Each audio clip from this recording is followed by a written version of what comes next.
Hello officers. आज हम लोग अपने प्रीलिम्स प्रोग्राम स्मार्ट स्प्रिंट के इकोनॉमिक लेक्चर सीरीज का नेक्स्ट टॉपिक कर रहे हैं जिसका नाम है मार्केट। अभी देखो, मार्केट एक ऐसा टॉपिक है जिसके बारे में हम लोग पूरा इकोनॉमिक जब से स्टार्ट हुआ हमारा, हम लोगों ने हर बार बात की है। मार्केट क्या होता है, मार्केट मार्केट मार्केट। लेकिन हम लोगों ने ये बात नहीं की कि मार्केट का स्ट्रक्चर क्या होता है, बेसिकली मार्केट है क्या, मार्केट के टाइप्स क्या होते हैं और मार्केट का बेसिक मीनिंग होता क्या है, ये हम लोगों ने डिस्कस ही नहीं किया अभी तक। ठीक है, तो आज का जो टॉपिक है वो है मार्केट। हम इसमें मार्केट के बारे में पढ़ेंगे कि मार्केट क्या होता है। देख रहे हो, इतना देर में ही हम लोगों ने मार्केट को कितनी बार बोल दिया। तो चलो, मार्केट का पहले हम लोग बेसिक समझते हैं, मतलब कि स्ट्रक्चर। देखो, सबसे पहले हमको ये समझना है कि मार्केट है क्या। अभी तक हम लोगों ने क्या देखा, हम लोगों ने मार्केट को एक जनरल सेंस में पढ़ रहे थे। हम लोग मार्केट को एक जनरल सेंस में देख रहे थे।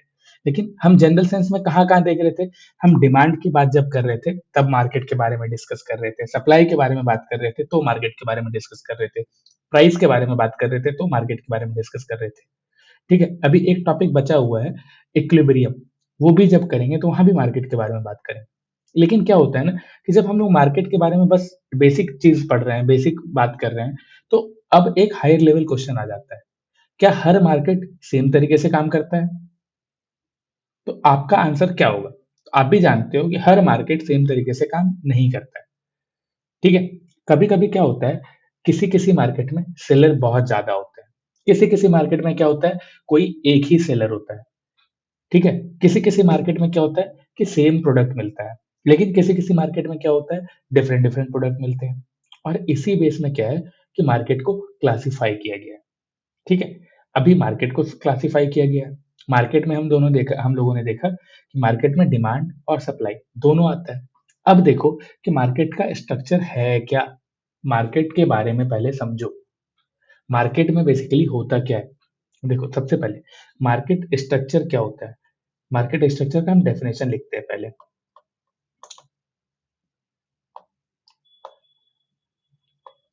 Nature and sorry nature and degree of competition among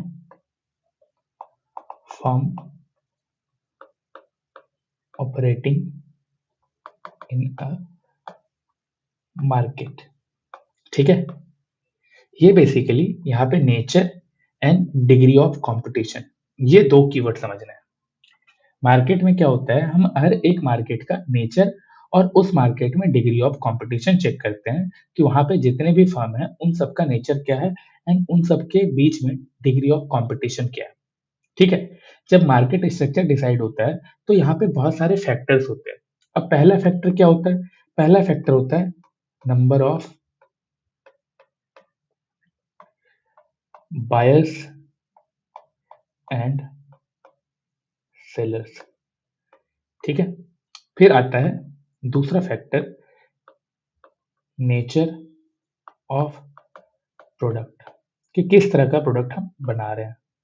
फिर आता है एंट्री एंड एग्जिट कंडीशन, कि कोई भी फर्म मार्केट में एंटर कर रहा है तो क्या कंडीशन होगी, और अगर वो एग्जिट कर रहा है तो क्या कंडीशन होगी। ठीक है, एंड फिर आता है कंट्रोल। किस चीज पे कंट्रोल होगा, control over the price, price पे कंट्रोल क्या होगा। एंड एक चीज और आता है, डिग्री ऑफ कंपटीशन।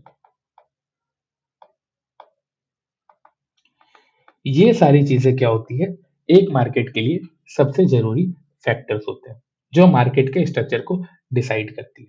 ठीक है, अभी देखो, अब हम ये बात कर चुके हैं कि मार्केट के स्ट्रक्चर को डिसाइड करने के लिए ये नेचर जरूरी होते हैं। तो इन्हीं नेचर्स के बेसिस पे क्या होता है ना, मार्केट का क्लासिफिकेशन किया गया है। और ये जो क्लासिफिकेशन है, ये ब्रॉडली क्या किया गया है कि चार टाइप में डिवाइड किया गया है। ठीक है सर, आप चार टाइप बता रहे हो तो ठीक है, हम ये भी समझ लेते हैं। तो क्या होता है कि मार्केट का क्लासिफिकेशन किया गया है, क्लासिफिकेशन। ठीक है, इन सारे फैक्टर के बेसिस पे चार टाइप है। एक होता है परफेक्ट कंपटीशन, एक होता है मोनोपोली।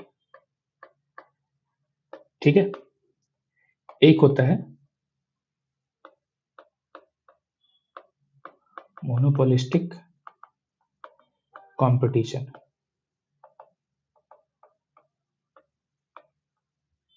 एक होता है oligopoly.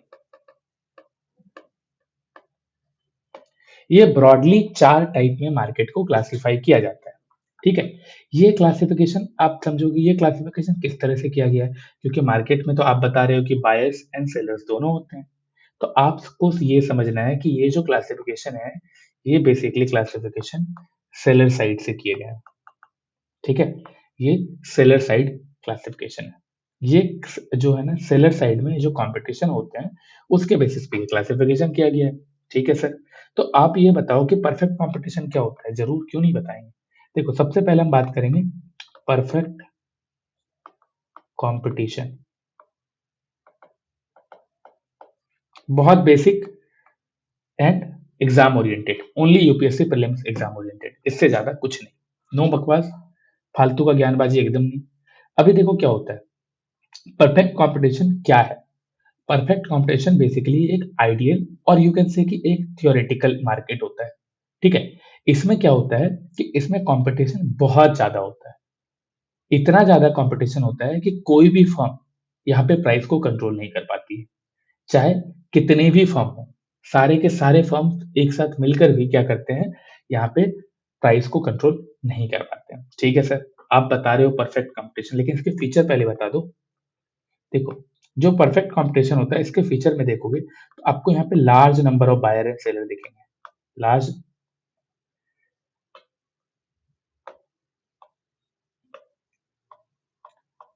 Number of buyer and sellers. ठीक है, ठीक है सर, यहाँ पे large number of buyer seller है। यहाँ पे क्या होता है कि कोई एक इंडिविजुअल ना मार्केट को इन्फ्लुएंस नहीं करता है। कोई सोचेगा कि हम अकेले मार्केट को इन्फ्लुएंस कर लें, तो ऐसा नहीं हो पाता है। और यहाँ पे जो प्रोडक्ट होते हैं ना, वो होमोजेनस होते हैं। होमोजेनस प्रोडक्ट, ये क्या होता है सर? देखो, यहाँ पे जो भी प्रोडक्ट होते हैं ना, वो प्रोडक्ट क्या होता है ना, बिल्कुल बिल्कुल लगभग लगभग सेम होता है। सभी का प्रोडक्ट एक तरीका का होता है। होमोजेनस और हेट्रोजेनस का मतलब तो आप लोगों को पता होगा, तो बस उसी के बेसिस पे समझना है कि जो परफेक्ट कंपटीशन होता है, यहाँ पे large number of buyer and seller होते हैं। साथ ही साथ इनका जो प्रोडक्ट होता है, ये भी लगभग लगभग सेम होता है। अभी देखो, जब सेम है, इतने सारे लोग हैं, इतने सारे बायर्स हैं, इतने सारे सारे सेलर्स हैं, तो सबको कंट्रोल कर पाना भी डिफिकल्ट होता होगा। तो इसीलिए क्या होता है ना, इस मार्केट में क्या होता है, फ्री एंट्री होती है एंड एग्जिट होता है। कोई भी यहाँ पर आ सकता है, कोई भी यहाँ से जा सकता है, किसी भी तरह का रेगुलेशन की बात यहाँ पे नहीं है। ठीक है, क्योंकि लॉन्ग टर्म में देखोगे कि यहाँ पे एबनॉर्मल प्रॉफिट पॉसिबल नहीं होता है। मतलब कि यहाँ पे कोई ऐसा नहीं मिलेगा जो कि, कभी कभी ऐसा होता है कि अचानक से ही बहुत ज्यादा पैसा कमा ले, बहुत ज्यादा प्रॉफिट जनरेट कर ले। यहाँ पे धीरे धीरे थोड़ा थोड़ा प्रॉफिट लॉन्गर टाइम में होता रहता है। लेकिन यहाँ पे एबनॉर्मल प्रॉफिट आपको किसी के पास नहीं दिखेगा, कि कोई इतना ज्यादा प्रॉफिट नहीं कमा पा रहा है, क्योंकि इतना ज्यादा कंपटीशन ही है कि आप बहुत छोटे छोटे मार्जिन में प्रॉफिट को जनरेट कर रहे हो। ठीक है, अभी ठीक है सर, आप फ्री एंट्री फ्री एग्जिट बता दिए हो। अब इसके बाद आप देखोगे यहाँ पे परफेक्ट इंफॉर्मेशन होता है। परफेक्ट इंफॉर्मेशन, ये परफेक्ट इंफॉर्मेशन क्यों बोल रहे हो सर? देखो, परफेक्ट इंफॉर्मेशन क्या होता है ना, यहाँ पे जितने भी बायर्स होते हैं, जितने भी सेलर्स होते हैं, इन सबको उस मार्केट के बारे में हर एक जानकारी होती है कि क्या प्रोडक्ट है, किस तरह का प्रोडक्ट है, प्रोडक्ट के फीचर क्या क्या है, प्रोडक्ट बन कैसे रहा है, प्रोडक्ट जा कहाँ रहा है, ये सारा इंफॉर्मेशन बायर्स एंड सेलर्स दोनों के पास होता है।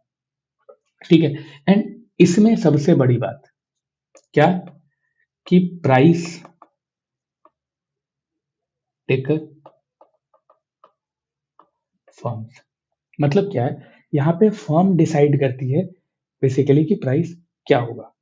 अरे सर, आप बोल रहे हैं आप फर्म डिसाइड करती है, फर्म कैसे डिसाइड करेगी सर? यहाँ तो इतने सारे फर्म हैं, इतने सारे बायर एंड सेलर हैं, कैसे डिसाइड करें? तो इसी तरह से आपको भी खुद को क्वेश्चन करना है। यहाँ पे क्या होता है, इतने बायर हैं, इतने सेलर हैं, आप खुद सोच के देखो ना, कि कोई भी फर्म यहाँ पे प्राइस डिसाइड कैसे कर पाएगी? तो बेसिकली वही बात यहाँ पे बताना चाहते हैं कि प्राइस यहाँ पर कोई भी फर्म डिसाइड नहीं कर पाता है। यहाँ पे प्राइस कैसे डिसाइड होता है? यहाँ पे प्राइस डिसाइड होता है कि डिमांड और सप्लाई क्या है एंड ये दोनों जाके कहाँ पे मिल रहा है, ठीक है? इस चीज़ से प्राइस यहाँ पे डिसाइड होती है। तो प्राइस यहाँ पे पूरी तरह से मार्केट पे छोड़ दिया जाता है। यहाँ पे कोई भी फर्म डिसाइड नहीं कर पाता है प्राइस क्या है। तो जो मैंने पहले बोला था कि यहाँ पे प्राइस फर्म डिसाइड करती है, वो ऐसा हो ही नहीं सकता यहाँ पे, ठीक है? अभी देखो सर, ये तो बता रहे हो कि यहाँ पे प्राइस फर्म डिसाइड नहीं करती, तो प्राइस कैसे डिसाइड होती है? प्राइस मैकेनिज्म तो बताओ। अरे यार, इतना आपको पहली बात तो आपने घबराना नहीं है। जिस दिन आप घबरा गए हो, एग्जाम में पैनिक कर जाओगे और गलत टिक लगा दोगे। पहली बात, आपने घबराना नहीं है। तो अब हम लोग देखते हैं कि प्राइस मैकेनिज्म क्या होता है, ठीक है? प्राइस डिटर्मिनेशन कैसे होता है, ठीक है? प्राइस डिटर्मिनेशन, देखो यहाँ पे प्राइस मार्केट लेवल पे किस तरह से डिसाइड की जाती है, ये समझना है। तो सबसे पहले देखो, सबसे पहली बात, दो लेवल पे प्राइस डिसाइड होता है। एक होता है मार्केट लेवल पे, कि मार्केट में कोई भी प्रोडक्ट का प्राइस क्या है। तो ये डिसाइड होता है डिमांड एंड सप्लाई पर, ठीक है? ऑलरेडी मैंने बता दिया है पहले लेक्चर में कि प्राइस मैकेनिज्म कैसे वर्क करता है। आप देखोगे कि जैसे ये डिमांड कर्व है, ठीक है? ये हमारा क्या है? Demand curve. ये हमारा क्या होता है? Supply curve. जहाँ पे डिमांड और सप्लाई इंटरसेक्ट करता है, वही होता है इक्विलिब्रियम पॉइंट, और यही प्राइस सेट किया जाता है जब हम मार्केट के डिमांड एंड सप्लाई के बारे में देखते हैं, ठीक है? ये सप्लाई, ये डिमांड, जहाँ पे दोनों इंटरसेक्ट कर रहा है, उसी पॉइंट पे हम बोलते हैं कि ये प्राइस मार्केट में है, ठीक है? बट ठीक है सर, ये तो मार्केट लेवल में है ना, कि मार्केट में क्या डिमांड है किस प्रोडक्ट की एंड सप्लाई क्या आ रहा है, उसके बेसिस पे इक्विलिब्रियम पॉइंट कहाँ पे है, जहाँ पे दोनों कंज्यूमर को भी सेटिस्फेक्शन मिल जाता है एंड प्रोड्यूसर को भी सेटिस्फेक्शन मिल जाता है, और वो पॉइंट को प्राइस मान लिया जाता है। बट ये सब सर मार्केट के टर्म पे देखा जा रहा है। फर्म लेवल पे कैसे प्राइस डिसाइड होता है सर, ये बताओ ना, ठीक है? देखो, फर्म लेवल पे क्या होता है कि फर्म क्या करती है, अपना प्रोडक्शन कॉस्ट को देखती है, ठीक है? एंड प्रोडक्शन कॉस्ट को देखते हुए समझती है कि मार्केट प्राइस क्या है, एंड फिर वो इस गैप को कम करती है। वो इस गैप को कम करने के पीछे लगी रहती है कि इस गैप को कैसे कम किया जा सके, और जितना ज़्यादा गैप होता है, उतना ज़्यादा प्रॉफिट मार्जिन होता है। मतलब सपोज़ ₹100 मार्केट प्राइस है, ठीक है? आपने प्रोडक्शन कॉस्ट लगा के आपका प्रोडक्ट रेडी हो जाता है ₹40 में, तो इस गैप में क्या है? 60, 60 क्या है? प्रॉफिट मार्जिन है, ठीक है? अब ये आपने यहाँ पे ₹100 मार्केट प्राइस देखा हुआ है, आप इसमें 60 कर रहे हो। अगर कोई ऐसा होगा जो कि ₹50 उसका कॉस्ट वॉस्ट बढ़ के प्रोडक्ट का कॉस्ट पड़ता हो, तो उसको यहाँ पे ₹50 का ही प्रॉफिट हो रहा है। कोई ऐसा भी होगा जिसको ₹30 में ही प्रोडक्ट को बना लेता होगा, तो उसको क्या है, ₹70 कमाने का मौका मिल रहा है। तो आप ये देखो कि इस तरह से फर्म क्या करती है, खुद में ही अपना प्रोडक्शन कॉस्ट को ध्यान में रखते हुए अपने जो गिवन प्राइस होती है, उस चीज़ को एक्सेप्ट कर लेती है, ठीक है? फर्म एक्सेप्ट गिवन प्राइस, ठीक है? इसीलिए हम क्या देखते हैं, जब परफेक्ट कंपटीशन में होता है ना, तो फर्म यहाँ पे प्राइस को एक्सेप्ट कर रही है, ठीक है? और इसीलिए परफेक्ट कंपटीशन में फर्म को बेसिकली प्राइस टेकर बोला जाता है। ये डिफरेंस है बेसिकली अदर मार्केट से। यहाँ पे क्या हो रहा है, यहाँ पे प्राइस डिटर्मिनेशन जो हो रहा है, ये मार्केट के बेसिस पे एंड फर्म के बेसिस पे, दोनों तरह से हमने देखा। और फर्म क्या कर रही है कि जो भी प्राइस है उसको एक्सेप्ट कर लेती है एंड उसी पे प्रोडक्ट बनाना स्टार्ट करती है, बेचना स्टार्ट करती है। यहाँ पे फर्म मार्केट में प्राइस को कंट्रोल नहीं कर पा रही है। क्यों नहीं कर पा रही है? क्योंकि यहाँ पे मार्केट में क्या डिमांड और सप्लाई है, उसी के बेसिस में यहाँ पे प्राइस डिटरमाइन किया जा रहा है। अभी देखो, क्या है ना कि एग्जाम्पल आप सोचो, अगर कोई एग्रीकल्चरल मार्केट है या कोई स्टॉक मार्केट है, यहाँ पे क्या है कि अलग-अलग तरीके से प्राइस डिटरमाइन होता है, ठीक है? स्टॉक मार्केट में बहुत सारे फीचर्स होते हैं, आप देखोगे उसमें इंट्राडे में प्राइस कैसे फ्लक्चुएट करता है, लॉन्ग टर्म में प्राइस कैसे फ्लक्चुएट करता है, ये सब क्या है? ये सब डिमांड एंड सप्लाई पे भी तो बेस्ड है, ठीक है? एग्रीकल्चरल मार्केट जो है, यहाँ पे क्या है, बहुत कॉम्पिटिशन है, बहुत सारे लोग हैं। तो ये सारे एग्जाम्पल बेसिकली आपका है कि परफेक्ट कंपटीशन में मार्केट कैसे रन करता है, इसका एग्जाम्पल क्या है, ठीक है? तो यहाँ समझ गए सर। आप बता दिए कि परफेक्ट कंपटीशन क्या है, कि ऐसा, लेकिन आप खुद सोच के देखो, क्या ऐसा होता है? परफेक्ट कंपटीशन इतने सारे सेलर्स हैं कि फर्म डिसाइड नहीं कर रही है। परफेक्ट कंपटीशन क्या है ना, एक रियलिस्टिक मार्केट नहीं होता है, ये एक इमेजिनरी मार्केट है। और यहाँ पे प्राइस टेकर मतलब क्या होता है कि जीरो प्रॉफिट मिल रहा है, कि अगर वो मार्केट के प्राइस को एक्सेप्ट कर ले रहा है तो इसका मतलब ये थोड़ी कि वो प्रॉफिट नहीं मिल रहा होगा, प्रॉफिट मिल रहा होगा, लेकिन वो यहाँ पे प्रॉफिट को डिसाइड नहीं कर पा रहा है। ठीक है, तो यही डिफरेंस। अभी देखो, होमोजेनस का मतलब क्या हो गया? हमने यहाँ पे बोला कि होमोजेनस गुड्स होते हैं, होमोजेनस प्रोडक्ट होते हैं। इसका मतलब ये तो नहीं है कि होमोजेनस प्रोडक्ट मतलब है कि यहाँ पे सारे फीचर्स, सारी क्वालिटी एकदम सेम होगी, कोई ब्रांडिंग नहीं होगी, ऐसा तो नहीं है। ब्रांडिंग तो यहाँ पे भी हो, जो भी फर्म बना रहा है वो अपना ब्रांड बना लगा रहा होगा। लेकिन जैसे साबुन का, ठीक है, साबुन बनाने वाली बहुत सारी कंपनीज है, वो सारी मिलके साबुन बना रही है, लेकिन हर साबुन पे लेबलिंग अलग होता है, ब्रांडिंग अलग होता है, डिजाइन अलग होता है, स्मेल अलग होता है। तो आप देखो, डिफरेंस तो होते हैं, लेकिन जो गुड्स का एक बेसिकली आप इस तरह से कह सकते हो कि एक ही तरीके के गुड्स बनाए जा रहे हैं, गुड्स का जो जोन है वो एक ही जोन है। ठीक है, कि साबुन बनाया जा रहा है, कहीं पे शैम्पू बनाया जा रहा है। ठीक है, इस तरह से प्रोडक्ट को बनाया जा रहा है। अभी ये तो था कि परफेक्ट कंपटीशन, कि परफेक्ट कंपटीशन में बहुत सारे सेलर्स हैं, बहुत सारे बायर्स हैं, होमोजेनस प्रोडक्ट बन रहा है, यहाँ पे कोई भी आ रहा है, कोई भी जा रहा है, कोई भी एंटर कर सकता है, कोई भी एग्जिट कर सकता है, किसी भी तरह का लीगल प्रोसीडिंग नहीं है। ठीक है, बट आप जब आगे आते हो, आप जब दूसरा टाइप देखते हो, दूसरा टाइप क्या है? दूसरा टाइप है मेरा मोनोपोली। सर ये मोनोपोली क्या है? देखो, ये बेसिकली सिंगल सेलर मार्केट होता है, सिंगल सेलर मार्केट। इसका मतलब ये है कि आप ऐसे मार्केट में गए हो, ठीक है, जैसे कि अभी हम आज के टाइम पे देखें तो इंडिया में अभी भी न्यूक्लियर को प्राइवेटाइज करने की बात हो रही है, न्यूक्लियर एनर्जी को। बट अभी भी आप देखोगे, ये उस तरह से इंडिया में ये मार्केट इतना बड़ा नहीं हो पाया है। तो आप इस चीज में देखते हो कि पहले के टाइम पे देखो, जब न्यूक्लियर एनर्जी प्राइवेटाइज नहीं किया गया था, तो इसमें क्या था, गवर्नमेंट एक अकेला सेलर था न्यूक्लियर एनर्जी का, गवर्नमेंट एक अकेला प्रोवाइडर था, एक अकेला प्रोड्यूसर था न्यूक्लियर एनर्जी का। ठीक है, तो यहाँ पे क्या हो रहा है कि गवर्नमेंट मोनोपोली में, वो अकेला है, वो यहाँ पर जो सेलर होता है ना, कि बहुत सारे सेलर हैं, यहाँ नहीं है, गवर्नमेंट एक अकेला इकलौता सेलर है।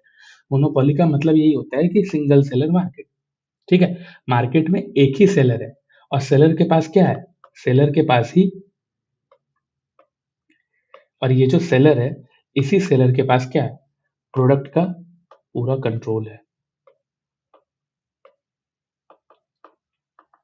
Control of product. एंड साथ ही साथ इसके पास क्या है? इसके पास कोई भी तरह का कंपटीशन अवेलेबल नहीं है, इसके आगे पीछे कोई नहीं है, ये अपनी मर्जी से प्रोडक्शन कर रहा है, अपनी मर्जी से ये यहाँ पे सेल भी कर रहा है। ठीक है, अभी देखो, जब हमको ये समझ आ जाता है, जब हम ये जान गए हैं कि किस तरह से सेल किया जा रहा है, किस तरह से प्रोडक्शन किया जा रहा है, अभी क्या है ना, इसके हम मेन फीचर्स में जाएंगे, हम इसके फीचर्स को भी समझेंगे कि क्या क्या फीचर्स होते हैं। ठीक है, अब हम आते हैं मेन फीचर्स पे, कि क्या क्या फीचर्स हैं मोनोपोली मार्केट के। देखो, यहाँ पे एक चीज तो हमने देखा, ये सिंगल सेलर है, ठीक है, अकेला सेल कर रहा है प्रोडक्ट को। लेकिन यहाँ पे बायर्स कितने हैं? बहुत सारे। ठीक है, मेनी बायर्स। अगर सिंगल सेलर है और ये जो प्रोडक्ट बना रहा है, ये एक ऐसा प्रोडक्ट बना रहा है जो कोई और बना ही नहीं रहा है, और ना ही इस तरह का कोई भी क्लोज सब्सटीट्यूट कोई बना रहा है। ठीक है, नो क्लोज सब्सटीट्यूट। यहाँ पे क्या है कि कोई और अगर आना भी चाहता है तो बहुत ज्यादा एंट्री बैरियर है, हाई एंट्री बैरियर, कि इस मार्केट में एंटर करना बहुत इजी नहीं है। और साथ ही साथ हम यहाँ पे क्या देखेंगे, यहाँ पे जो प्राइस है, ये प्राइस कौन कंट्रोल कर रहा है? यहाँ पे प्राइस कंट्रोल कर रहा है ये फर्म। ठीक है, क्योंकि सिंगल सेलर है, ये अकेला उस प्रोडक्ट को बना रहा है, तो इस प्रोडक्ट में का मार्केट में और कोई अवेलेबिलिटी है नहीं, तो वो क्या कर रहा है, उस प्रोडक्ट को अकेले मैनेज कर रहा है। तो वो अपनी मर्जी से जो भी प्राइस वो रखना चाहता है वो रखता है, एंड इस चीज में कोई इसको कंट्रोल नहीं कर सकता। कंपटीशन होगा तभी तो कोई और इससे कम प्राइस में लेके आएगा, लेकिन यहाँ पे कोई कंपटीशन ही नहीं है। तो यहाँ पे जो प्राइस कंट्रोल है ना, प्राइस कंट्रोल, ये किसके पास होता है? ये होता है सेलर के पास, ये होता है फर्म के पास। ठीक है, अभी देखो सर फर्म के पास है, तो यहाँ पे क्या कर रहा है ये मोनोपोली में कि फर्म ही प्राइस भी डिसाइड कर रहा है, और फर्म क्या कर रहा है? प्राइस भी डिसाइड कर रहा है, फर्म क्वांटिटी भी डिसाइड कर रहा है कि वो कितना क्वांटिटी में मार्केट में प्रोडक्ट को लाना चाहता है। वो खुद ही डिसाइड कर रहा है कि आउटपुट क्या होना चाहिए। तो क्या है, मोनोपोली में हम क्या देखते हैं, फर्म ही यहाँ पे प्राइस मेकर है। अभी देखो, अब ये जब बात आती है तो यहाँ पे बात आती है कि आखिर मोनोपोली में और क्या है। यहाँ पे अगर हम देखें, सोर्स देखें, या तो हम सबसे पहले सोर्स देखते हैं कि सोर्स ऑफ मोनोपोली क्या है। कि आप सोर्स ऑफ मोनोपोली में देखो, एक होता है नेचुरल मोनोपोली, नेचुरल मोनोपोली। यहाँ पे कौन होते हैं, जैसे एग्जांपल में ले लो आप, यहाँ पे ले सकते हो आप रेलवेज को। ठीक है, यहाँ पे हम ले लेते हैं रेलवेज को, यहाँ पे ले लेते हैं इलेक्ट्रिसिटी को, यहाँ पे ले लेते हैं हम न्यूक्लियर एनर्जी को। ठीक है, ये सारी चीजें। अभी इलेक्ट्रिसिटी तो खैर बहुत लोग बनाते हैं, गवर्नमेंट भी बनाती है, प्राइवेट एंटिटी भी बनाते हैं, लेकिन रेलवेज में, इंडिया में क्या है, अभी तक रेलवे का प्राइवेटाइजेशन नहीं हुआ है। ठीक है, इंडियन रेलवे ही चलती है, और एक ही इंसान है, प्राइस भी खुद मैनेज कर रहा है, और कहाँ पे किस तरह से एक्सपेंड करना है ये भी उसका डिसीजन होता है। और साथ ही साथ यहाँ पे क्या होता है कि अगर आप मोनोपोलिस्टिक मार्केट में हो, आप अकेले हो जो कि फॉर्म प्रोडक्शन कर रहा है, ठीक है, तो क्या होता है यहाँ पे, आपको लीगल मोनोपोली भी हासिल करना पड़ता है, लीगल मोनोपोली। अभी सर ये कैसे होता है, सपोज आपने कोई एक ऐसा प्रोडक्ट बनाया जो आपका इन्वेंशन है, जिसको आपने पूरा टाइम देके एक्सपेरिमेंट के थ्रू, रिसर्च एंड एनालिसिस के थ्रू आपने कोई एक प्रोडक्ट रेडी किया, एंड उस प्रोडक्ट का आपने क्या किया, पेटेंट करवा लिया। ठीक है, तो पेटेंट करवाने से क्या होता है कि गवर्नमेंट से भी आपको एक प्रोटेक्शन मिलता है कि अगर ये वाला प्रोडक्ट सेम टू सेम कोई और बनाता है तो आप उसके खिलाफ लीगल इश्यूज, लीगल एक्शन ले सकते हो। ठीक है, तो पेटेंट करवा लेने से क्या होता है, वो आपका हो जाता है। ठीक है, तो इसीलिए क्या है कि लीगल मोनोपोली भी मिल जाती है। एंड साथ ही साथ देखोगे कि वो जो बना रहे हो, तो उस चीज को बनाने बनाने के बाद उस प्रोडक्ट पे आपका अकेला हक होता है, तो आप बेसिकली उस रिसोर्स का मोनोपोली भी क्रिएट कर देते हो कि आप अकेले हो जो वो प्रोडक्ट बना रहा है। Research, sorry, resource monopoly. And इसमें आप देखोगे कि गवर्नमेंट मोनोपोली, रेलवेज में क्या है कि गवर्नमेंट मोनोपोली है, न्यूक्लियर में क्या है, गवर्नमेंट मोनोपोली है। तो गवर्नमेंट बहुत बार कुछ चीजों में देखा जाएगा, कुछ प्रोडक्ट में देखा जाएगा कि गवर्नमेंट ही अकेला होता है जो कि सिर्फ प्रोडक्शन कर रहा है। अभी देखो मोनोपोली के कारण प्रॉब्लम भी आएगी ना, अगर कोई अकेला इंसान है किसी प्रोडक्ट को प्रोड्यूस कर रहा है, मार्केट में बेच रहा है, और अपने मनमाने दाम पे बेच रहा है, तो क्या होगा कि यहाँ पर प्रॉब्लम क्या होगा मोनोपोली में।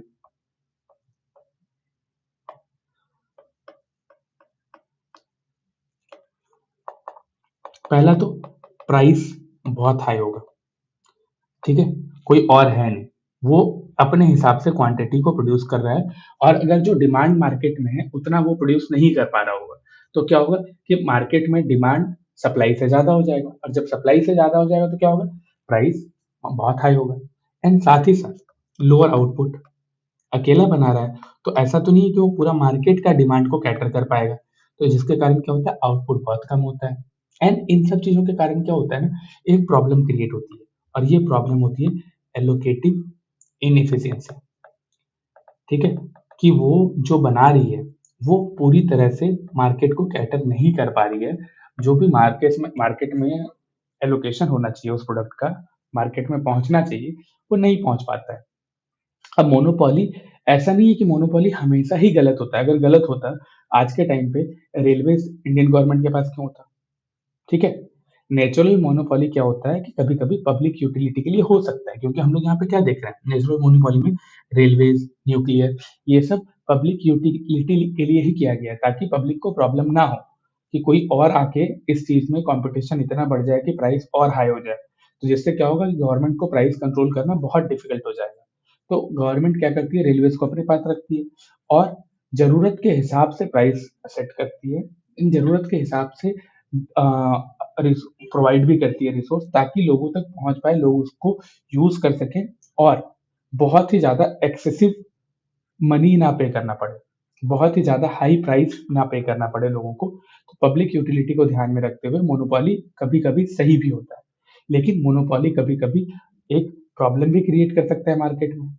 ठीक है, शॉर्टेज का प्रॉब्लम, लोअर आउटपुट भी एक प्रॉब्लम ही है ना। तो ये सारे प्रॉब्लम्स भी मोनोपोली में होते हैं। अभी देखो, ये जब जान चुके हो, आप समझ चुके हो, तो हम लोग आते हैं थर्ड पे। थर्ड क्या है? Monopolistic competition. ये क्या होता है सर? मोनोपोली से अलग होता है क्या? नाम तो सेम लग रहा है। देखो, ये ना आज के टाइम पे रियल वर्ल्ड मार्केट है, इस तरह से समझो, बेसिक आइडिया समझो। इस मार्केट में क्या होता है ना, इस मार्केट में अगर आप देखोगे तो सेलर्स बहुत ज्यादा होते हैं। ठीक है,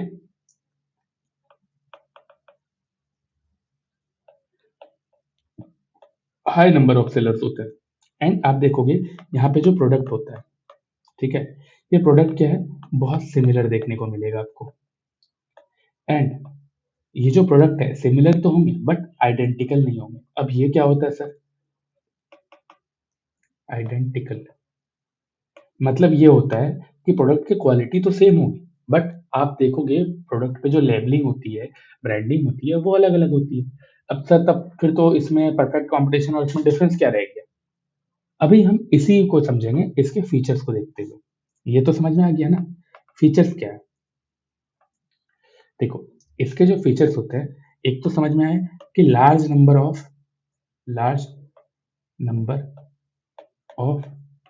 सेलर्स। ठीक है sir, large number of seller है, यहाँ पे लार्ज नंबर ऑफ फर्म है। लेकिन एक चीज और क्या दिखता है यहाँ पे? Product differentiation. डिफरेंशिएशन, प्रोडक्ट की क्वालिटी सेम होती है लेकिन प्रोडक्ट अलग अलग होता है, अलग अलग तरह के प्रोडक्ट यहाँ पे मिल रहे होता है। एंड साथ ही साथ क्या होता है कि यहाँ पे फर्म का जो कंट्रोल होता है ना, वो कुछ लेवल तक होता है, some control over price. Firm यहाँ पे प्राइस को कंट्रोल कर पाता है, बहुत हद तक नहीं, फुल्ली कंट्रोल नहीं कर पाता, बस कुछ डिग्री तक प्राइस को कंट्रोल कर पा रहा है। एंड साथ ही देखोगे यहाँ भी फ्री एंट्री है एंड एग्जिट है। ठीक है, तो सर यहाँ तो डिफरेंस तो कुछ दिख ही नहीं रहा है परफेक्ट कॉम्पिटिशन से। ठीक है, लेकिन यहाँ पे क्या होता है? सेलिंग कॉस्ट इन्वॉल्व होता है। ये सेलिंग कॉस्ट क्या है? एडवर्टीजमेंट कॉस्ट होता है, जो उस तरह से कह सकते हो, मार्केटिंग कॉस्ट जो होता है वो सब। देखो, ये अलग कैसे है? ये अलग है कि कंट्रोल जो है ना प्राइस पे, कुछ लेवल तक फर्म का होता है। ठीक है, यहाँ पे प्रोडक्ट क्या है? डिफरेंट है, प्रोडक्ट में डिफरेंशिएशन बहुत ज्यादा है। ठीक है, अभी ये सब तो बता रहे हो सर, लेकिन ये बताओ पहले कि प्राइस कंट्रोल कैसे होता है। देखो, ये जो प्राइस कंट्रोल है इस मार्केट में, ये कैसे होता है? आप देखोगे जब बात प्राइस कंट्रोल की आती है, तो यहाँ पे क्या होता है? फर्म क्या कर रहा होता है? फर्म क्या करता है? अपने प्रोडक्ट का प्राइस क्या करता है ना, कि कुछ हद तक कंट्रोल कर पा रहा है। यहाँ पे वो अपने फर्म के प्राइस को थोड़ा कंट्रोल, अपने प्रोडक्ट की प्राइस को थोड़ा कंट्रोल कर पा रहा है। क्यों? क्योंकि यहाँ पे जो प्रोडक्ट है ना, ये प्रोडक्ट डिफरेंशिएटेड होता है। ठीक है, और ये जो प्रोडक्ट है, ये प्रोडक्ट में डिफरेंशिएशन के कारण ही क्या होता है कि जब ब्रांडिंग की जाती है, आप देखो आज के टाइम पे सोप का बहुत सारा ब्रांड है, बट इसके बाद भी क्या देखते हो आप? सोप के ब्रांड में अलग अलग तरह के यहाँ पे सोप होते हैं, जो सोप बहुत अलग अलग प्राइस रेंज में मिलते हैं। 5 रुपए का एक लाइफ बॉय भी मिलता है। ठीक है, और यहाँ पे 500 रुपया का अलग अलग फ्लेवर्ड, मतलब कि सेंटेड सोप भी मिलता है।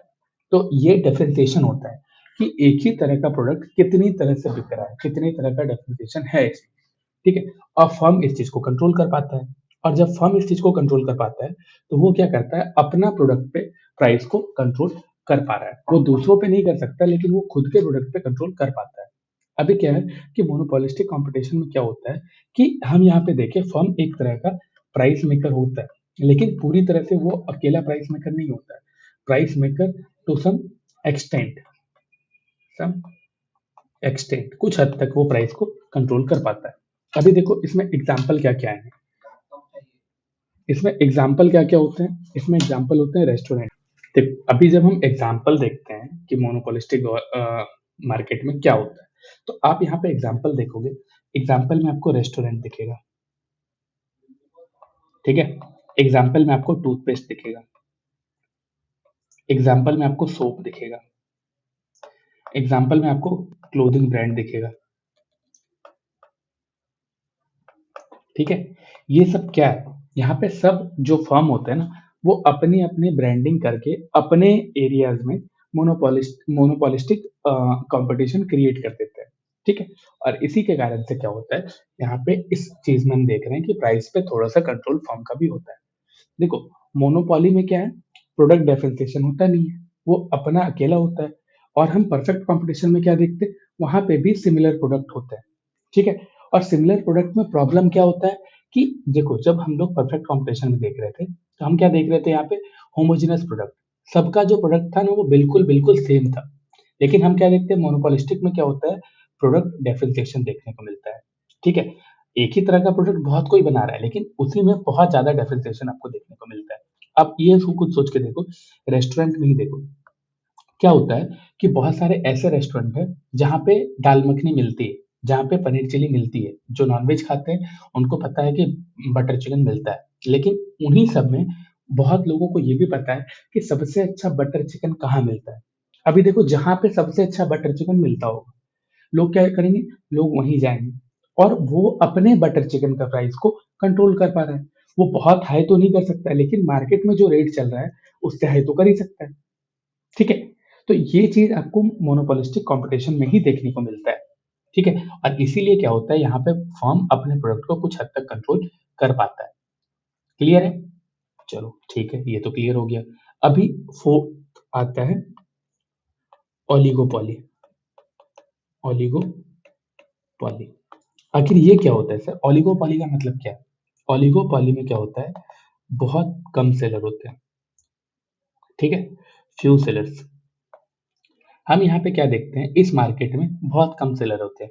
यहाँ का जो बेसिक आइडिया है क्या है, कि मार्केट में क्या है कि जो भी नंबर ऑफ सेलर है वो बहुत फ्यू होते हैं, लेकिन वो सब बहुत पावरफुल सेलर होते हैं। यहाँ पे क्या होता है, हर फर्म दूसरे फर्म के डिसीजन से इम्पैक्ट करता है, हर फर्म दूसरे फर्म के डिसीजन से इफेक्ट होता है। जैसे कि देखो आज के टाइम पे अगर इंडिया में ले लें, इंडिया में क्या है कि अगर हम देखें, सिम प्रोवाइडर कौन कौन है, सिम प्रोवाइडर, सिम प्रोवाइडर से बेटर है यहाँ पे लिखना कि नेटवर्क, इंटरनेट,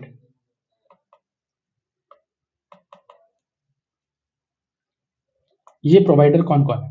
आप देखोगे यहाँ पे है जियो, यहाँ पे है एयरटेल, यहाँ पे है वोडाफोन और आइडिया मिलके अभी क्या बना लिया है, ये नाम भी याद नहीं आ रहा है, चलो ठीक है, क्या है, बीएसएनएल।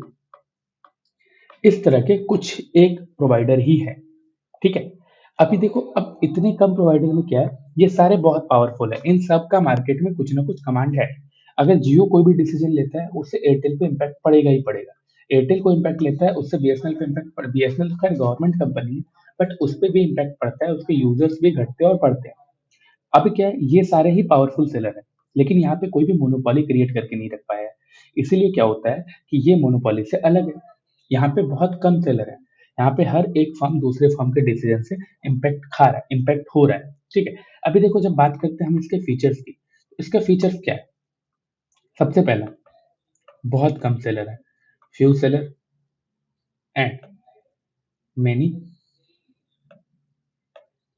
बायर्स।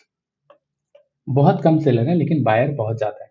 और यहाँ पे जो चीजें चल रही है ना, ये चीजें कैसे चल रही है आप देखोगे, आज के टाइम पे यहाँ पे सब एक दूसरे पर म्यूचुअली डिपेंडेंट है, म्यूचुअल इंटरडिपेंडेंसी, ठीक है। आज के टाइम पे आप देखोगे कि एक टाइम था जब आप 2 GB डेटा का रिचार्ज करवाते थे, उसके लिए बहुत पैसा लगता था। आप 50 रुपए का रिचार्ज करवाते थे तो 2 दिन में खत्म हो जाता था, हर कॉल पे 1 रुपया चार्ज किया जाता था हर मिनट पे, ठीक है। लेकिन आज के टाइम पे क्या है कि 300 रुपए में आप पूरे महीने का रिचार्ज करवाते हो। यहाँ पे जितनी भी फर्म है, एयरटेल हो, वोडाफोन हो, बीएसएनएल हो, हर एक का आप देखोगे कि यहाँ पे प्राइस जो है आपको ये 300 के पास पास ही दिखेगा।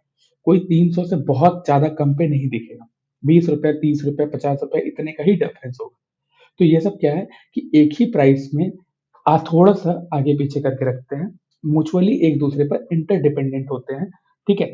और यहाँ पे एक प्रॉब्लम भी है कि इस तरह के मार्केट में क्या होता है ना कि एंट्री बैरियर बहुत होते हैं। ठीक है। एंट्री बैरियर, कोई भी इजीली इस मार्केट में एंटर नहीं कर सकता। बहुत सारी गवर्नमेंट पॉलिसीज है, बहुत सारे गवर्नमेंट रेगुलेशंस हैं, जिन सब के कारण इस तरह के बेसिकली बैरियर आते हैं। ठीक है।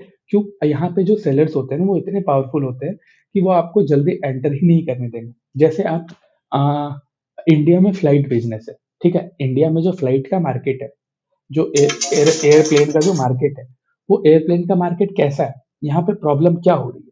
तो आपको दिखेगा कि बहुत कम गिने चुने हैं जो कि यहाँ पे फ्लाइट सर्विस को ऑपरेट कर रहे हैं। ठीक है। और ये लोग आपस में ही मिलके इंटरडिपेंडेंट होके चलते हैं। किसी में भी आपको बहुत स्टीप प्राइस चेंज नहीं दिखेगा, और यही प्रॉब्लम है। ठीक है। तो यहाँ पे बेसिकली जो कंपटीशन होता है ना, ये कंपटीशन प्राइस के बेसिस पे नहीं होता है। यहाँ पे कंपटीशन आप देखोगे कि प्राइस में रिजिडिटी बहुत ज्यादा दिखेगा। आपको यहाँ पे प्राइस ज्यादा जल्दी चेंज होता हुआ नहीं दिखेगा। ठीक है। जो भी अपना प्राइस को रखा हुआ है, जैसे आप रिचार्ज का ही देखते हो, तो बहुत टाइम तक आप देखोगे उसमें फ्लक्चुएशन बहुत जल्दी नहीं होता है। साल में, 2 साल में ऐसे फ्लक्चुएशन होता है। ठीक है। एक टाइम ऐसा था कि हम लोग इतना महंगा रिचार्ज करवाते थे। आज के टाइम पे हमें रिचार्ज करवाना पड़ता है, मंथली भी है, आप 1 साल का भी करवा सकते हो, लेकिन ये प्राइस ना बहुत लंबे समय तक चलता है। यहाँ पे प्राइस में ज्यादा चेंज नहीं होता है। ठीक है। यहाँ पे प्राइस सिस्टम बहुत ज्यादा रिजिड होता है। और यहाँ पे जो कंपटीशन होता है ना, नॉन प्राइस होता है। यहाँ पे ये लोग प्राइस के ऊपर कंपटीशन नहीं कर रहे होते हैं। ठीक है। यहाँ पे जो फर्म होता है उनके बीच में जो कंपटीशन है, वो कंपटीशन अदर थिंग के लिए होता है। ठीक है। जैसे कि किसके पास ज्यादा यूजर्स हैं। ठीक है। किसके पास, कौन ज्यादा यूजर्स को कैटर कर पा रहा है, कौन सबसे ज्यादा सर्विस प्रोवाइड कर पा रहा है, इन सब चीजों पे कंपटीशन होता है। यहाँ पे कंपटीशन प्राइस पे नहीं होता है। अभी देखो, अभी जब हम ये सब समझते हैं तो यहाँ पे क्या है ना कि इस तरह के मार्केट में आपको क्या देखने को मिलता है, यहाँ पे एक ना कार्टेल सिस्टम देखने को मिलता है कि कुछ कंपनीज है जो मिलकर एक साथ कार्टेल वाइज ऑपरेट कर रहा है, एक दूसरे पर इंटरडिपेंडेंट होकर ऑपरेट कर रहा है। ठीक है। तो ये कार्टेल वाला फीचर आपको ओलिगोपॉली में बहुत ज्यादा देखने को मिलेगा। ठीक है। तो ओलिगोपॉली का जो बिहेवियर होता है वो बहुत ज्यादा स्ट्रेटेजिक होता है। ठीक है। जैसे कि हमने बात की यहाँ पे एग्जाम्पल में जियो के बारे में, तो हमने यहाँ पे एग्जाम्पल में टेलीकॉम के बारे में तो बात कर लिया। ठीक है। टेली कम्युनिकेशन में क्या होता है, टेलीकॉम सेक्टर के बारे में बात किया। आप यहाँ पे ऑटोमोबाइल सेक्टर देख सकते हो, ऑटोमोबाइल इंडस्ट्री देख सकते हो। ठीक है। इसके अलावा आप देखोगे तो एयरलाइन, इसका भी एग्जांपल हमने ले लिया। ठीक है। कि फ्लाइट कैसे काम कर रही है। तो ओलिगोपॉली क्या है ना, बहुत ही ज्यादा अनस्टेबल मार्केट है। इसमें अगर कंपटीशन बहुत बढ़ जाएगा, प्राइस के बेसिस पे रेगुलर वॉर होते रहेंगे, तो क्या है कि यहाँ पे जो भी प्रोवाइडर है उन सभी को लॉस होगा। और इसीलिए क्या होता है कि ये लोग प्राइस के ऊपर बहुत ज्यादा कंपटीशन नहीं करते। ठीक है। अभी देखो क्या होता है कि हमें प्राइस रिजिडिटी दिख गई, हमें यहाँ पे दिख गया कि ओलिगोपॉली एक ऐसा मार्केट है जो कि बहुत अनस्टेबल है। और क्या होता है कि अगर ये सब एक दूसरे के साथ ही अगर वॉर करेंगे और इसके कारण कोई भी एक कंपनी डूब जाती है या कोई भी एक फर्म डूब जाता है, तो इसका इम्पैक्ट पूरा मार्केट पे पड़ता है। ठीक है। और इसी कारण से क्या होता है ना कि इस मार्केट में देखोगे प्रॉब्लम ओलिगोपॉली का क्या है कि सेलर बहुत फ्यू होते हैं, और प्रोडक्ट जो होता है वो लगभग लगभग इन लोग का सेम होता है। ठीक है। तो ये था बेसिकली टाइप्स ऑफ मार्केट, जिसमें हम लोगों ने 4 मार्केट देखे। ठीक है। इन चारों मार्केट को देखने के बाद क्या समझ में आता है कि हमें पता चल गया कि परफेक्ट कंपटीशन जहाँ पे होता है वहां पे क्या है, बहुत सारे सेलर्स हैं, बहुत सारे बायर्स हैं। इसीलिए क्या होता है ना कि प्राइस को लेके वहां पे जो लड़ाई है, ठीक है, प्राइस जो डिसाइड किया जा रहा है वो प्राइस फर्म के कंट्रोल में नहीं होता है। और इसी के कारण क्या होता है, हम ये देखते हैं कि जो जितने भी मार्केट देखे, अगर हम उन सबको वेलफेयर से लिंक करें तो हम समझते हैं कि इकोनॉमी क्या है। इकोनॉमी बेसिकली रिसोर्स का एलोकेशन है, कि हम किस तरह से एलोकेट करें। तो हम उस बेसिस पे अगर हम मार्केट को वेलफेयर से लिंक करें, जो कि यूपीएससी में पीवाईक्यू में किया गया है, तो बस इसीलिए हम यहाँ पे लिंक कर रहे हैं। अब क्या करते हैं, types of market and welfare link. देखो ये सब चीज़ ना वीडियोज़ के एकदम लास्ट में होती है, ताकि मैं चाहता हूँ आप लोग पूरा वीडियो देखो। अगर जो पूरा वीडियो नहीं देखता उनको ये सब मिलेगा नहीं और ये सब आप लोगों के लिए वैल्यू एडिशन है। देखो, हम क्या देखते हैं परफेक्ट कॉम्पिटिशन, परफेक्ट कॉम्पिटिशन इसमें क्या देखने को मिल रहा है? हम देख रहे हैं परफेक्ट कॉम्पिटिशन में बहुत सारे सेलर्स होते हैं, बहुत सारे बायर्स होते हैं, ठीक है? और यहाँ पे प्राइस का जो कंट्रोल होता है वो मार्केट के ऊपर होता है। यहाँ पे किसी भी फर्म के ऊपर नहीं होता है। इसी कारण से क्या होता है, यहाँ पे एक चीज़ बहुत कॉमन है, क्या है? Efficient allocation. यहाँ पे रिसोर्स का बहुत एफिशिएंटली एलोकेशन होता है, ठीक है? यहाँ पे रिसोर्स बहुत अच्छे तरीके से एलोकेट किया जाता है, ठीक है? लेकिन आप अगर देखोगे तो इसके कारण क्या हो रहा है, यहाँ पे वेलफेयर हो रहा है, ठीक है? हमें बहुत ज़्यादा प्राइस पे नहीं करना पड़ता है फर्म के प्रॉफिट मैक्सिमाइजेशन कॉन्सेप्ट के कारण। तो इन सब से एक फ़ायदा तो हमें मिल जाता है। लेकिन इसके अलावा क्या हो रहा है? आप देखोगे जब आप मोनोपोली पढ़ते हो, ठीक है? तो मोनोपोली में क्या देखते हो कि मोनोपोली में प्रॉब्लम क्या होता है कि यहाँ पर एक ही सेलर होता है और वो प्राइस को कंट्रोल कर रहा है, वो आउटपुट को कंट्रोल कर रहा है, ठीक है? जिसके कारण कि बहुत हाई प्राइस पे वो प्रोडक्ट मार्केट में सेल किया जा रहा है। इससे क्या हो रहा है कि हमें अननेसेसरी किसी और के कारण जिसको प्रॉफिट मैक्सिमाइज़ करना है, उसके कारण वेलफेयर जो है वो नहीं हो पा रहा है। तो यहाँ पे क्या हो रहा है कि वेलफेयर लॉस हो रहा है, ठीक है? यहाँ पे एफिशिएंट एलोकेशन नहीं हो रहा है रिसोर्सेज़ का। एंड फिर जब हम मोनोपोलिस्टिक के बारे में पढ़ते हैं, मोनोपोलिस्टिक हम इसमें क्या देखते हैं?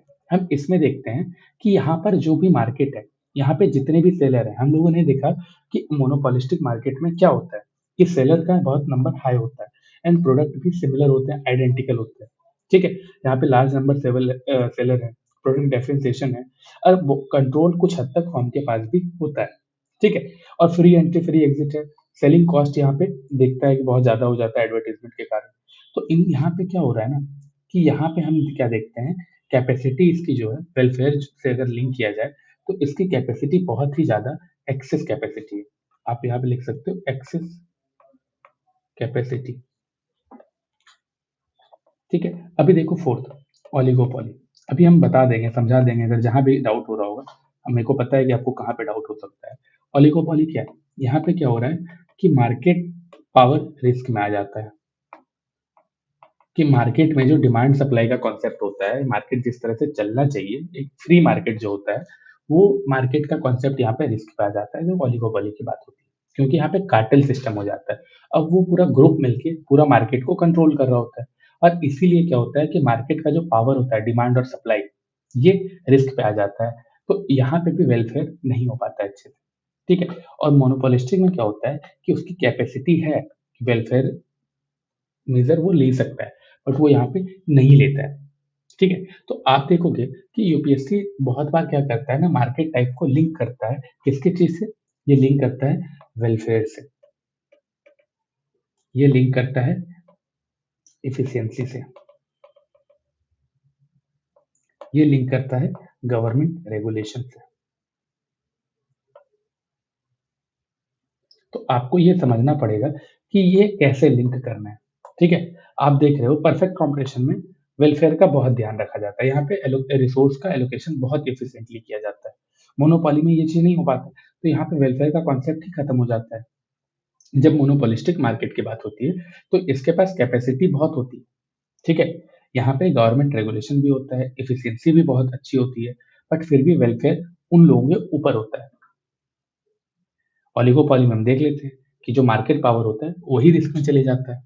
तो मोनोपोली फर्म जो होता है ना, अगर हम ऐसा सोचते हैं कि मोनोपोली फर्म हमेशा ही हमेशा प्रॉफिट अर्न करती है, तो ऐसा नहीं होता है। ये कॉन्सेप्ट ही गलत हो जाएगा।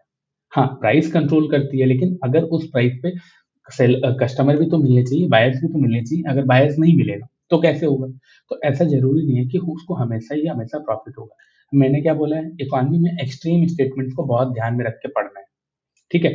परफेक्ट कॉम्पिटिशन बोला जाता है कि हर जगह पे एग्ज़िस्ट कर रहा है। लेकिन क्या परफेक्ट कॉम्पिटिशन हर जगह पे एग्ज़िस्ट करता है? बहुत सारे ऐसे कम्युनिस्ट कंट्री हैं, जहाँ पे परफेक्ट कॉम्पिटिशन की बात ही नहीं आती है। सारा कंट्रोल गवर्नमेंट के पास होता है। तो यहाँ पे परफेक्ट कॉम्पिटिशन मार्केट कैसे ही बन पाएगा? तो ये चीज़ गलत हो जाता है। अब जब बात बोला जाता है कि ओलिगोपोली हमेशा कार्टेल सिस्टम ही है, ऐसा नहीं है। मैंने भी बोला कि हमेशा कार्टेल सिस्टम ही नहीं होता है। ओलिगोपॉली में और भी अदर फीचर्स हैं। हम ये सोचेंगे कि ओलिगोपॉली का मतलब कार्टेल सिस्टम है, तो ये भी गलत हो जाएगा। एक्सट्रीम में एकदम नहीं जाना है, ठीक है?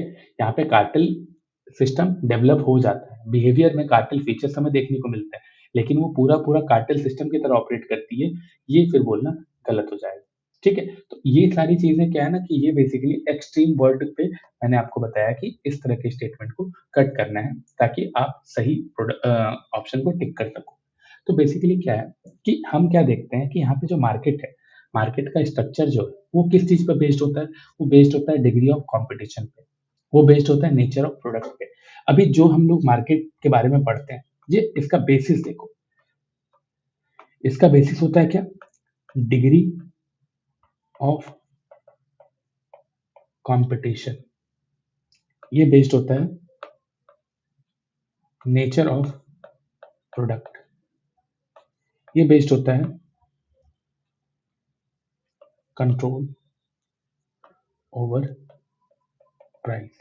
तो आप जब भी मार्केट के ऊपर क्वेश्चन आए ना, तो इन सब चीज़ों को ध्यान में रख के चेक करना, ठीक है? ये लोग प्राइसिंग बिहेवियर को भी चेक करते हैं, प्राइसिंग बिहेवियर, इसको भी क्या करते हैं? डिटरमाइन किया जाता है, तभी पता चलता है कि कौन सा मार्केट कैसा है। Input decision, output decision, welfare outcome, ये सब चीज़ों को ध्यान में रखा जाता है। क्लियर है? तो ये था बेसिकली टाइप्स ऑफ मार्केट, और हम यहाँ पे 4 तरह के मार्केट के बारे में देखते हैं और समझते हैं। इससे ज़्यादा आपको करने की ज़रूरत नहीं है। आपको पता चल गया, इस लेक्चर में आपको ये चीज़ समझ में आ गया होगा कि मार्केट स्ट्रक्चर क्या होता है, ये कॉम्पिटिशन को बताता है कि मार्केट में कॉम्पिटिशन कैसा है। परफेक्ट कॉम्पिटिशन में हमें पता चलता है कि परफेक्ट कॉम्पिटिशन एक बेंचमार्क है कि मार्केट ऐसा होना चाहिए, ठीक है? मोनोपोली में क्या दिखता है? मोनोपोली में हमें दिखता है कि फर्म प्राइस मेकर होता है। मोनोपोलिस्टिक में क्या दिखता है कि कॉम्पिटिशन बहुत ज़्यादा कॉमन है। ओलिगोपोली में क्या दिखता है? हमें यहाँ पे स्ट्रेटेजिक बिहेवियर दिखता है फर्म्स के, ठीक है?